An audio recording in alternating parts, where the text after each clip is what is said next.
England had a troubled birth at a troubled time. During the 5th, 6th, and 7th centuries, transforming events of human history were taking place far away.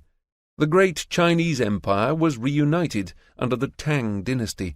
The Emperor Justinian struggled to re-establish the Roman Empire centered on Constantinople. The new monotheistic religion of Islam began its conquest of Western Asia, the southern Mediterranean, and Iberia. Britain, along with most of the former Western Roman Empire, had been transformed by an influx of marauding war bands.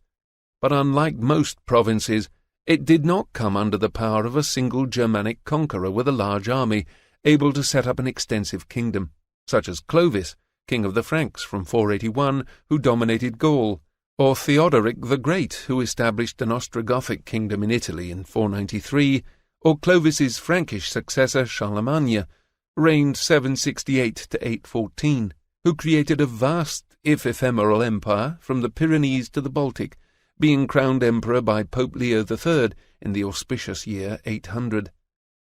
Britain's insular position was largely responsible for its piecemeal conquest. Moreover, it lacked a Romanized native elite strong enough to Christianize and organize the invaders.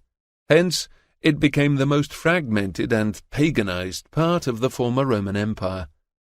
Angles, Saxons, and Jutes, as Bede called them, had arrived over several generations from the northwestern fringes of the continent.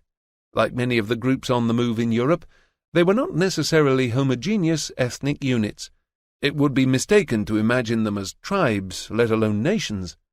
They were often polyglot armed bands, which coalesced round a core group and a successful leader, recruited widely among the ambitious, the bold, and the desperate, and were recognizable by some emblem or style of hair or dress. Only after they had settled into a territory under a stable power did some of them develop a distinct identity and a dialect that in some cases became a written language. Even then, group boundaries were loose.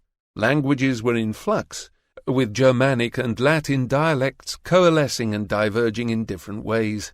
So conditions were not favorable for the development of homogeneous peoples or organized nations.